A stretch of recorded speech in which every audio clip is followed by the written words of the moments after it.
네, 하나님의 은혜가 들어오다 로마서 강해 오늘 6번째 시간입니다. 그러나 이제는 이라는 제목의 말씀 가지고 로마서 3장 21절부터 31절까지 하나님 말씀 선포하도록 하겠습니다. 네, 먼저 21절 말씀입니다. 그러나 이제는 율법과는 상관없이 하나님의 의가 나타났습니다. 그것은 율법과 예언자들이 증언한 것입니다. 아멘. 기독교 신앙이 말하는 복음, 그것은 지난 시간에도 거듭 강조했다시피 인간의 어떠함 또는 율법의 준행으로 얻어지는 구원이 아니라 하나님의 의, 즉 하나님의 은혜로운 뜻에 의하여 이루어지는 구원이다라는 것을 말씀 전했습니다. 그것이 바로 복음이다.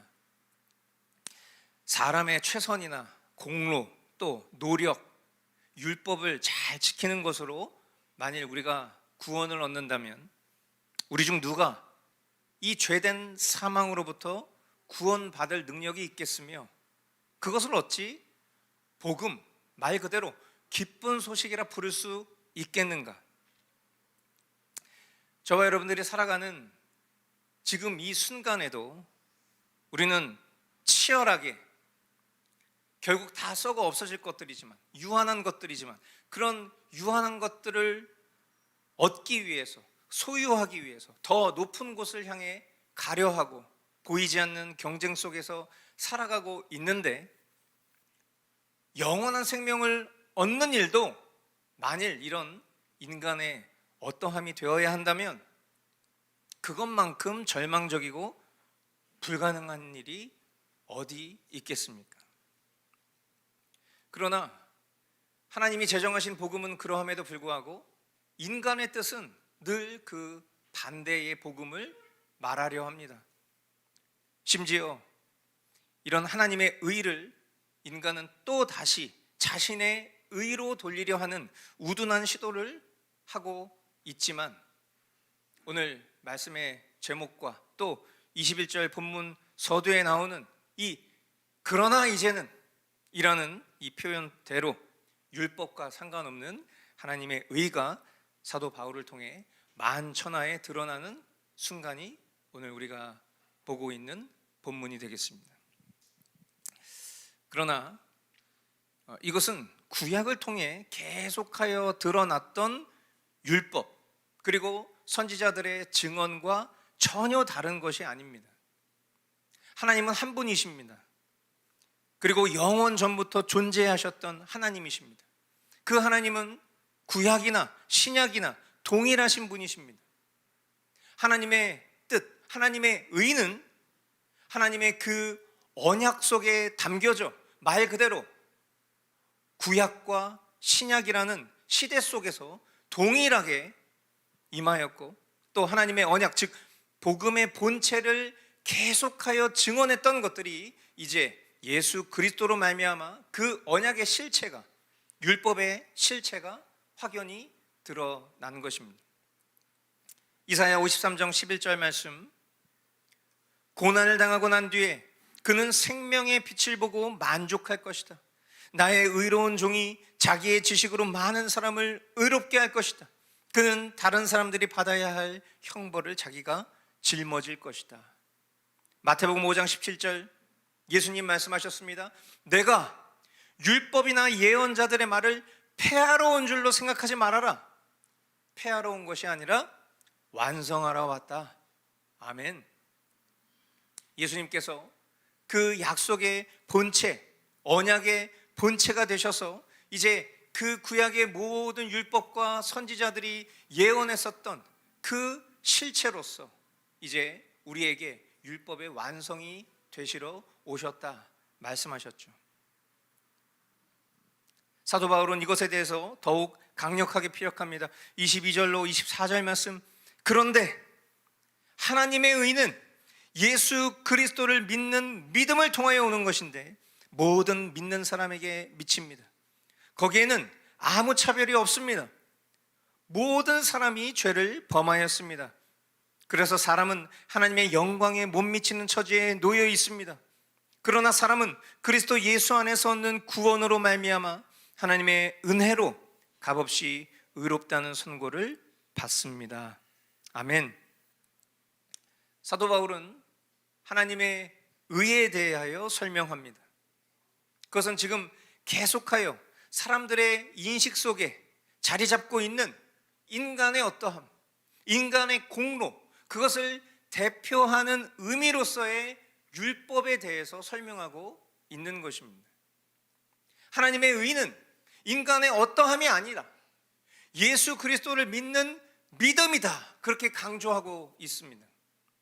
인간의 어떠함이 아니기 때문에 당연히 거기에는 차별이 있을 수 없습니다.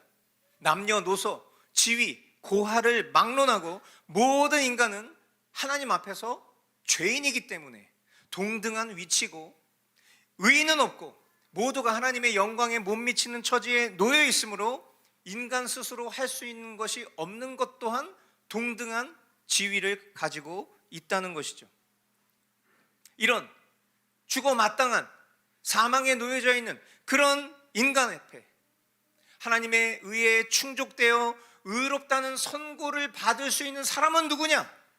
그 사람은 예수 그리스도께서 십자가의 죽으심으로 자신의 죄값, 즉 죄의 책임, 곧 죄책과 죄의 형벌을 짊어지시고 내가 치러야 할 그 죄값을 예수님께서 치르셨다는 것을 믿는 사람이다 라는 것을 말씀하고 있습니다. 이것이 바로 구원인 것이고 은혜로 얻어지는 칭의인 것입니다. 25절로 26절, 하나님께서는 이 예수를 속죄의 제물로 내주셨습니다. 그것은 그의 피를 믿을 때에 유효합니다. 하나님께서 이렇게 하신 것은 사람들이 이제까지 지은 죄를 너그럽게 보아주심으로써 자기의 의를 나타내시려는 것이었습니다. 하나님께서 오래 참으시다가 지금 이때에 자기의 의로우심을 나타내신 것은 하나님은 의로우신 분이시라는 것과 예수를 믿는 사람은 누구나 의롭다고 하신다는 것을 보여주시려는 것입니다. 아멘. 지금 읽은 이 본문은 앞절의 말씀을 좀 더 설명하고 있는 내용입니다. 예수 그리스도를 믿는 믿음이라는 것은 예수님의 속죄 사역을 믿는다라는 것입니다. 즉 예수님이 흘리신 피의 의미를 믿을 때에 유효한 것이다 라는 것이죠. 피, 제가 지난 금요일 날 우리 5층에 있는 어르신들에게도 복음을 전할 때에 어르신들에게 피에 대해서 이야기를 했습니다. 우리가 보통 피를 이야기하면 혐오스럽죠. 그리고 예수의 피, 보혈, 이런 표현들을 우리가 기독교 신앙 속에서 많이 사용할 때에 그 본연의 의미를 잘 모르는 일반 사람들이, 교인들이 이야기하는 예수 피 이런 얘기를 들으면 어떤 이교도적인 어떤 인간의 어떤 피, 예수님이 날 위해서 흘리신 피, 십자가의 피, 뭔가 이런 표현들 자체가 굉장히 거북스러울 수 있다, 그런 오해가 있을 수 있다라는 것을 우리 어르신들에게 설명해 드렸어요. 그 피가 도대체 뭐냐, 어떤 의미로 피를 우리 기독교 신앙에서 계속 이야기하는가. 기독교 신앙 속에서도 잘못된 개념을 가지고 있는 분들은 뭔가 그 피 뿌림, 어떤 그런 주술적 의미로 마치 우리의 어떤 토테미즘 같은 그런 신앙처럼 예수님의 피를 생각하는 분들도 더러 있지 않습니까? 다 잘못된 교리를 배워서 그런 것이죠. 피의 의미가 뭡니까? 피라는 것은 생명과 연관이 있는 거죠. 사람의 체내에 흐르는 피는 그 사람의 생명과 직결되는 것입니다. 우리는 맹세할 때, 참된 맹세는 내가 혈서라도 써서 내가 약속할게, 이런 식으로 표현하는 것처럼 참된 맹세는 피로 맹세하는 것이죠. 생명을 걸고 맹세를 지키겠다는 의미입니다. 또한 혈육, 피로 맺어진 관계죠. 그렇기 때문에 절대로 끊어지지 않는 관계가 바로 혈육입니다. 이처럼 우리는 굉장히 피를 중요하게 생각하고 살아가는 것이 맞습니다.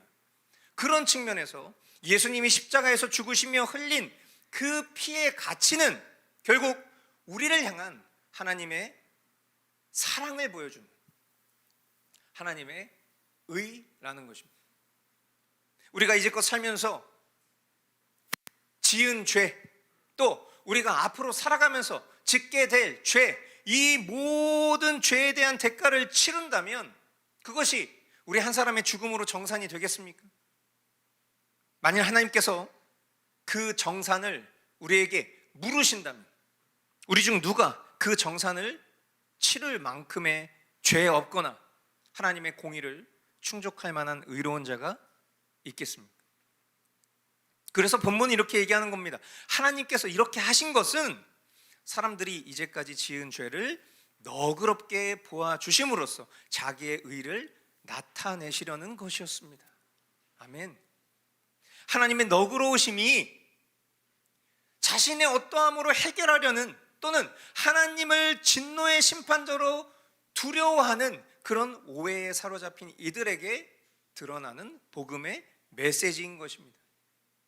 하나님께서 오래 참으시다가 지금 이때에 자기의 의로우심을 나타내신 것은 하나님은 의로우신 분이시라는 것과 예수를 믿는 사람은 누구나 의롭다고 하신다는 것을 보여주시기 위함이다. 할렐루야. 거듭 사도 바울은 인간의 어떠함이 아닙니다. 오직 하나님의 의의 본체가 되시는 그 예수 그리스도를 믿는 믿음입니다. 그것으로 하나님이 의롭다고 여겨주시는 것입니다라는 것을 계속 강조하고 있는 것입니다. 27절로 28절 말씀. 그렇다면 사람이 자랑할 것이 어디에 있습니까? 전혀 없습니다. 무슨 법으로 의롭게 됩니까? 행위의 법으로 됩니까? 아닙니다. 믿음의 법으로 됩니다. 사람이 율법의 행위와는 상관없이 믿음으로 의롭다고 인정을 받는다고 우리는 생각합니다. 아멘. 말씀을 준비하면서 저는 본문을 읽고 또 그것을 해설하는 설교를 하기 때문에 어떤 예화라든지 개인적인 어떤 경험담이라든지 막 그런 사사로운 이야기를 설교 가운데 하지 않다 보면 이런 로마서와 같은 매우 기독교 신앙의 핵심 교리를 담고 있는 그런 본문을 설교할 때는 좀 답답한 마음이 듭니다. 왜냐하면 계속해서 같은 내용이 반복되고 있어요. 왜 반복되고 있을까요? 우리가 반복이라는 것을 사용할 때는 강조하기 위함이죠. 중요하기 때문입니다. 그것이 잘 지켜지지 않기 때문입니다. 사도 바울은 그 반복을 계속 이야기하고 있어요. 어떤 반복입니까? 인간의 어떠함으로 표현되는 율법으로 이룰 수 없다. 사실 우리에게 있어서 율법이라는 단어가 매우 부정적으로 자리 잡고 있는 데에는 이런 본문을 제대로 이해하지 못했을 때 오는 오해라고 생각합니다. 왜냐하면 율법은 하나님이 주신 것이죠. 율법을 지켜야지만 구원을 받는 것입니까? 아니죠. 선구원 후 율법이라고 한 10,000번은 얘기한 것 같아요. 하나님이 구원하신 하나님 나라의 백성이기 때문에 그 하나님 나라의 백성으로 지켜야 될 법을 주신 것이 율법입니다. 저와 여러분들이 대한민국 국민이기 때문에 우리는 대한민국의 법을 지켜야 되는 사람들이죠. 중국 사람들은 우리나라의 법을 지킬 이유가 없습니다. 왜? 우리나라 사람이 아니니까. 우리나라 헌법을 지켜야 되는 것은 대한민국 국민이어야 지키는 것이죠. 마찬가지입니다. 율법은 하나님 나라의 백성들이 지키는 것입니다. 하나님을 자신의 주인으로 인정하지 않는 사람들은 율법과는 상관없는 사람들인 거예요. 그런 측면에서 율법은 좋은 겁니까? 나쁜 겁니까? 율법은 너무 좋은 거죠. 하나님 우리에게 주신 법이니까요. 그러나 율법은 좋은 것이지만 율법 주의는 아주 악한 것이죠. 왜 그렇습니까? 율법 주의는 마치 자신이 이 율법을 지켜 행함으로 의롭다 여김을 받거나 또는 구원을 얻을 수 있다고 생각하는 인간의 아주 패역한 죄성이 드러나는 이즘이기 때문이죠. 하나님의 의를 뭐라고 설명하고 있습니까? 마치 여기서 이야기하고 있는 율법에 대한 인식과 정반대로 설명하고 있어요. 그게 뭐예요? 예수 그리스도를 믿는 믿음이라고 얘기하고 있어요. 하나님의 하나님의 뜻이 예수 그리스도를 믿는 믿음입니다. 그것으로만 의롭다 여김을 받을 수 있다.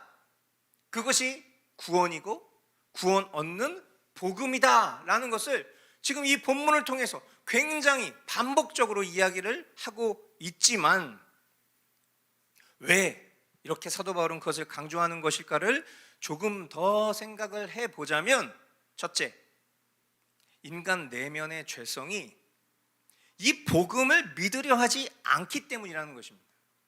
사도 바울이 이렇게 계속 똑같은 얘기를 강조하고 있는 그 1차적인 이유가, 이렇게 계속 설명을 해도 인간 내면의 이 존재적 죄성이 이 복음을 믿으려 하지 않기 때문이라는 거예요. 여러분 어떠십니까? 여러분, 죄성의 본질이 뭡니까? 죄성의 본질은 하나님을 인정하지 않는 것입니다. 하나님을 나의 삶의 주인으로 인정하지 않는 것입니다. 자신을 주인으로 숭배하는 것이 죄성의 본질입니다. 믿음이 없는 사람들은 말할 것도 없거니와 믿음이 있다 여기는 이들 또한, 어쩌면 우리도 항상 결국 주권 문제에 있어서 신앙의 문제를 겪습니다.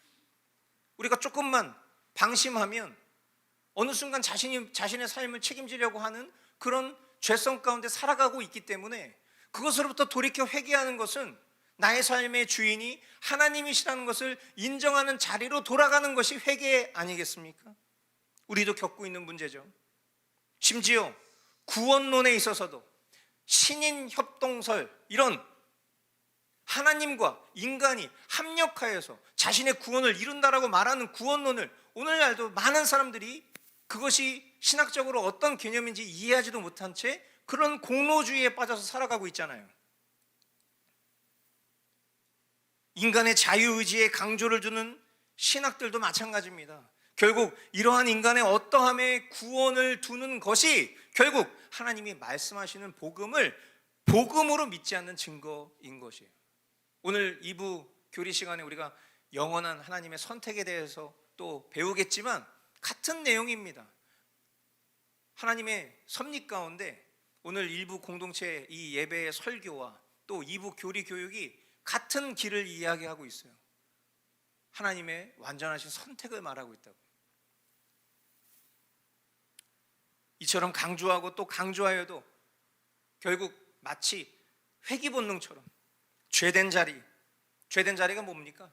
자신이 책임지고 결정지려고 하는, 무능력한 존재가 마치 잘난 척하는 것과 같은 이런 어리석음을 인간이 늘 하고 있기 때문에 사도 바울은 복음에 대한 강조의 의미를 이렇게 피력하고 있다 여겨지는 것이죠. 두 번째 의미는 이어지는 본문과 연관이 있습니다. 29절로 31절 우리 한 목소리로 함께 읽어보도록 하겠습니다. 하나님은 유대 사람만의 하나님이십니다.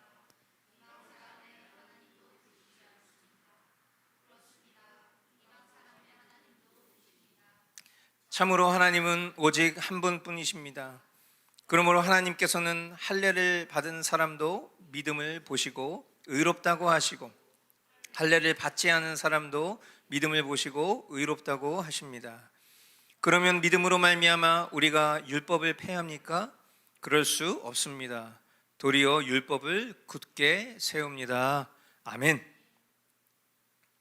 오랜 세월 유대 민족의 신, 그렇게 여겨졌었던 여호와 하나님과 또 그 민족의 메시아로 인식되는 예수라는 사람에 대해서, 그것이 이방인된 로마 사람들에게는 무관하다라는 어떤 그런 정서와 반대로 혈통상 유대 민족이 아니기 때문에 유대 민족으로의 귀하나 그것을 대표하는 할례를 받아야지만 구원을 받을 수 있을 것이라는 정서. 아마 지금 이 로마서의 시대의 배경은 그런 정서들이 혼재되어 있을 시대일 것입니다.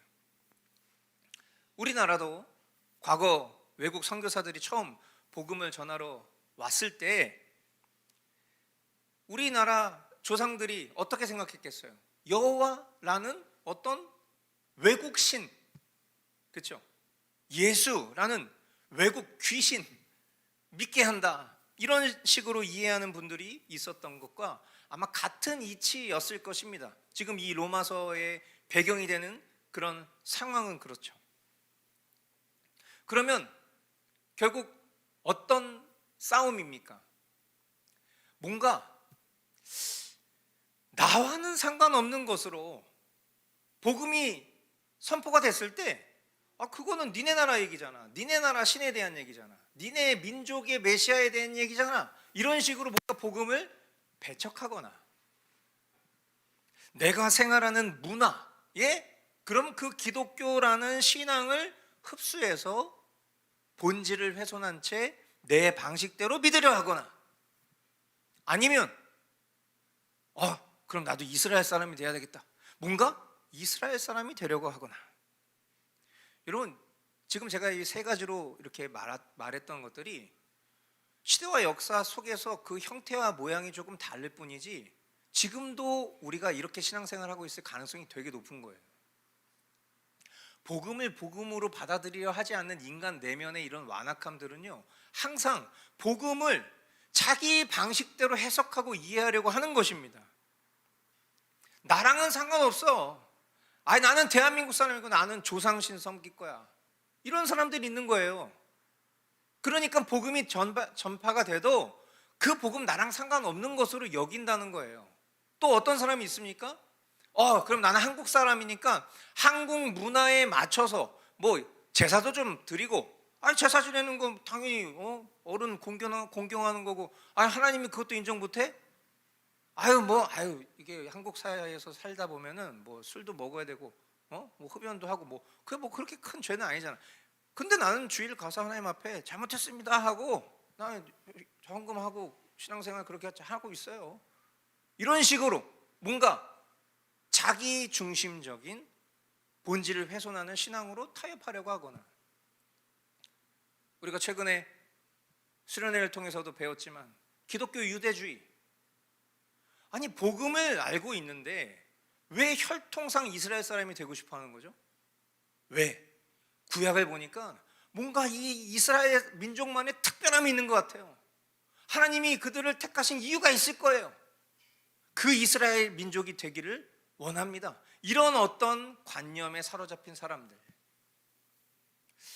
이런 모습들이 오늘날에만 있는 것이 아니라 지금 이 사도 바울이 전하고 있는 이 로마서의 배경 가운데도 고스란히 있다는 거예요. 그러니까 사도 바울은 어떤 단어를 쓴 겁니까? 차별 없이 전달되는 하나님의 의에 대해서 반복적으로 말하고 있는 거예요. 차별 없이 하나님께서 모든 하나님의 사람들을 이 복음 앞에 두셨다. 인간은 다 죄인이다. 의로운 자는 한 사람도 없다. 하나님을 찾는 사람도 없고 깨닫는 사람도 없으니 모두가 다 동등한 위치다. 그 속에 하나님의 의가 무엇이냐? 예수 그리스도를 믿는 믿음이다 라는 것을 계속 이런 배경 속에서 강조하고 있는 것입니다. 유대 사람이나 이방 사람이나 남녀노소, 지위, 고하를 막론하고 하나님은 여러 신 중에서 가장 뛰어난 신이 아니라 유일한 신이다.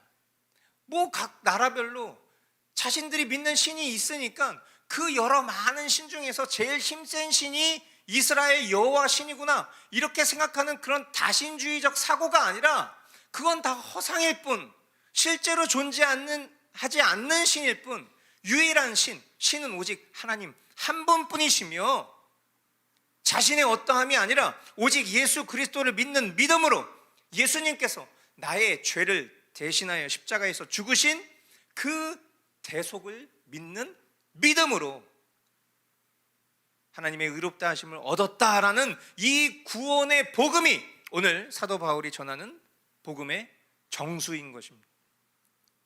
이런 복음을 진정 참되게 믿는 신자라면 율법을 오히려 인간의 어떠함을 대표하는 것으로 생각하지 않고 하나님의 자녀된 백성에게 주신 귀한 하나님 은혜의 장치구나라는 것을 깨달은 사람이라면 그것을 어떻게 한다고 합니까? 오늘 본문 마지막에 그렇게 기록되어 있죠. 도리어 율법을 굳게 세웁니다. 아멘. 저와 여러분들이 해야 될 앞으로의 신앙의 삶은 바로 이런 것입니다. 율법을 굳게 세우는 것입니다. 율법주의자로 산다는 게 아니에요. 하나님 우리에게 명하신 그 율법 앞에 섰을 때 우리는 어떤 느낌을 받습니까? 우리의 존재적 죄와 비참함을 깨닫게 되죠. 그로 말미암아 결국 이 율법을 준행할 수 없는 그런 연약한 나를 오늘도 하나님의 자녀 삼아주신 그 은혜를 상기하며 하나님 나의 삶 가운데 율법의 완성이 되셔서 지금 이 순간 지성소 삼으시고 내 심령 가운데 거하시는 그 주님, 그 주님의 형상이 나의 삶을 통해 드러나기를 간절히 원하오니 나를 인도하여 주십시오.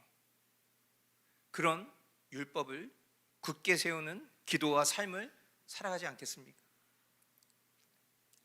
우리가 율법을 굳게 세우는 것, 그것은 우리의 삶에서 결국 말씀과 기도의 삶을 사는 것으로 증명될 것입니다. 그것이 구원받은 신자의 모습인 것이고 또 의롭다 여김받은 삶의 모습이다라는 것을 기억하시고 날마다 우리에게 허락된 이 모든 풍성한 은혜를 누리실 수 있기를 축복합니다. 오늘 허락하신 이 말씀 가지고 함께 말씀 기도로 나아가겠습니다.